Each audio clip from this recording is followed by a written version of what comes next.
Now, I can't wait to share with you why the late hit, or more specifically, feeling like this band that I put between my elbows, I'm going to get to here in a minute, is pointing to the right as long in the swing as possible, is going to create a tremendous amount of lag in my downswing.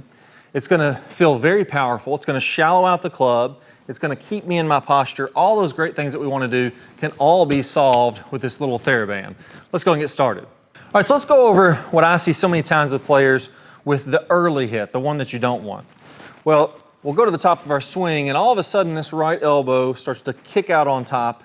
And if I was to put a club across my elbows, you would see this club would be pointing down at the ground. This right elbow's high, and all of a sudden it's not in a very good position compared to where we want to be, which is much more level and from the inside like that. Now, one of the reasons that that's so bad is that as we start to do this, it kicks my club over the top and much more steep.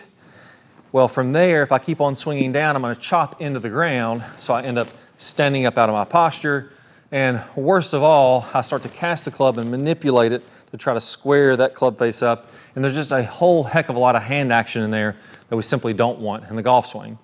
So that's what I call the early hit, and the late hit is a little bit different. Now, what I want to imagine here is we're going to swing on this plane of glass, or imagine that I have my golf swing here and it's happening on an angle back and through.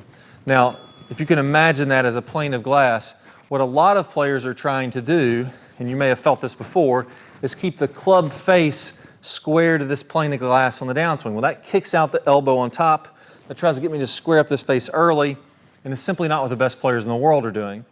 Now, there's a solution to this. We'll get to the TheraBand here in a second, but I want to get you started on the right track with the right mental representation of what's going on here first. So if I turn this club upside down like it's an axe, the tip of the club would be the sharp end. I'm going to chop into the ground. Well, as I go back, I want to imagine that the blade of my axe in the downswing is running down this swing plane. You see, when I get my arm on top, that kicks the tip of the blade back behind me. I want to feel like this blade is running down, or the sharp part of the axe is going down this plane, and you'll notice automatically what that does. Now my elbows get tucked more into the inside. My right elbow is tucked in low versus on top and high. That gets me shallowing out the club, it gets me lag, and it really gets me in a great position to go ahead and release and hit this golf ball with what I call the late hit. And I want the hit to be as late as possible. Let me give you a good little representation of how to feel this. Now, you don't need to use one of these. If you have one laying around, by all means you can, but this is just to show you what to do. Once you get the feeling, you'll know. Once you see it, you'll know exactly what to do. So I've just cut one of these stretchy bands into about a 2-foot section here, and then I've tied a knot in it, and that way I can put it around my elbows.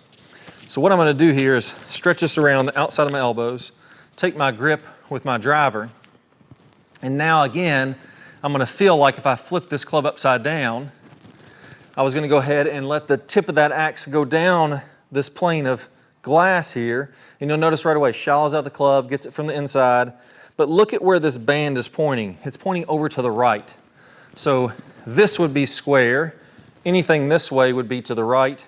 This would be to the left. I'm trying to keep it to the right as late as I can in my swing, and then let that hit happen just at impact. So I'm starting my downswing, it's already tilting out to the right, and then as I pause with my hands over top of the golf ball, this is a big one, I'm going to feel like my hands are over top of the golf ball, and this TheraBand, or my elbows, are pointed way back in this direction. So you can see how that's happening, where my elbows are almost pointed that way, or this band, if you drew a line perpendicular to that, it'd be pointed out this way. So I'm trying to keep that as late as I can in the swing, and then from there, I'm going to go ahead and release everything out in front. So then the elbows will turn on over, and you'll have that kind of flash of speed at impact. And that's what the pros are doing. You're wondering how these little scrawny guys, barely weigh $150 soaking wet, crank it out there 320. That's a big part of it, is having that late hit in the downswing.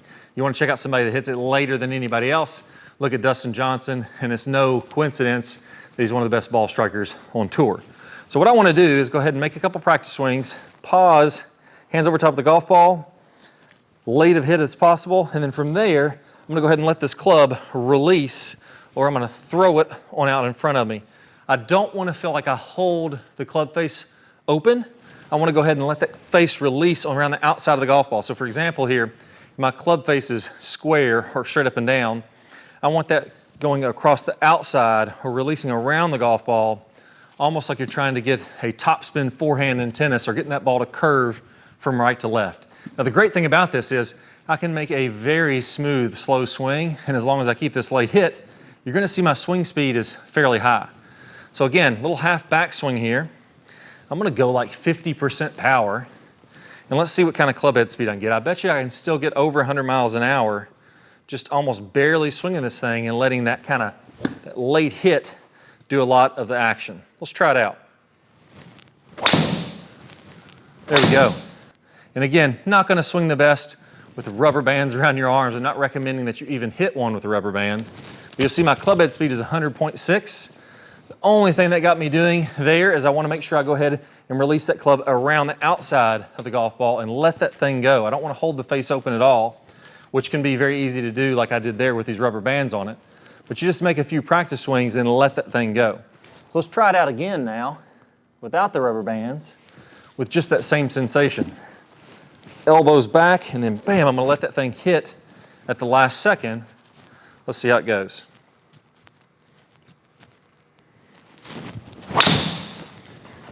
There we go. Hit that one really nice.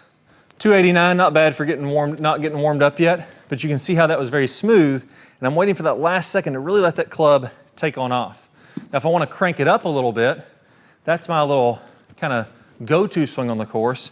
If I wanna go a little further, all I need to do is go ahead and let the arms and the body rotate a little further going back, and then rotate a little further coming through, and I'm gonna get even more speed. So there, 117 with that late hit. Let's go ahead and crank it up a bit. Let's see what kind of swing speed we can get when we really let it loose.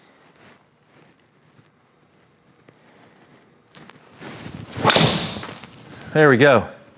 Nice and solid on that one. 285 carry, 305 on the total distance. Swing speed went up another couple miles an hour to 119.6. Ball speed went up to 175.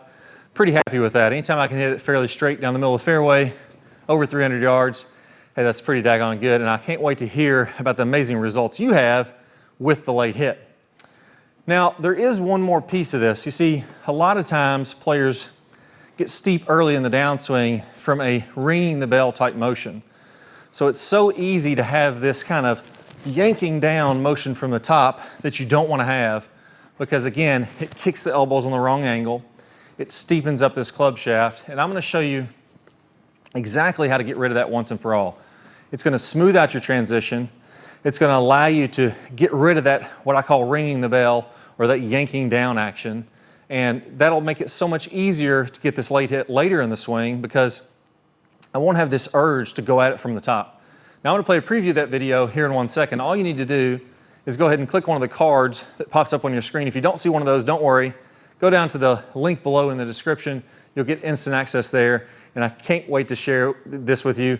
Let's go ahead and get started right now. The bottom line is that if you pull this club down to ring that bell or pull the hands more from the inside, what's going to happen is you start to rush your downswing from that pulling, and that can throw off your sequence. And we all know that once your sequence gets off, that is going to be the root cause of all your problems. Now, maybe you're being outdriven way too often, or you're terribly inconsistent with your strikes. Some of your shots are heavy, some of them are thin, some of them are off the toe, and then the next ones are way off the heel. Now you end up way over in the trees, you're in the tall grass, or maybe even the hazards all day long, and it really comes down to this. Clay, how in the heck do we fix it? Well, there's some good news. Well, there's only two things that you need to learn. First, you need to learn to shallow the club rather than pulling the hands down and getting the shaft in this steep position. You see, there's another way that the pros do this, and once you start to get that club on this shallower plane, more from the inside, then you pair that up with the right way to square the club face. And once you put these two things together, everything starts to fit in your swing. Now, your buddies will start to get a little bit jealous because you'll start hitting solid, longer drives, time after time, and round after round. Now, I'm going to teach you this right now on what I call the E-slot technique. Let's walk through exactly how to do it. So here's what I want you to do. Go ahead and take a swing to the top and get in a really good position. I want you to feel like your weight is mostly shifted to your right side and that your hips and shoulders are nice and free. I don't want to be locked up here. I want my knees to move, my hips to move, and that's going to allow me to swing my shoulders very nicely. Now, one thing that most people get wrong when they swing to the top is they don't get this tilt away from the target. So instead of being straight up and down or leaning to the left, I want to be slightly tilted away in what I call the stable fluid spine in my topspeed golf system. Okay, so now that you're at this great position at the top of the swing, what I want you to do is instead of pulling those arms straight down or ringing the bell, that's going to get the club shaft steep and get this elbow kind of flapping behind your body.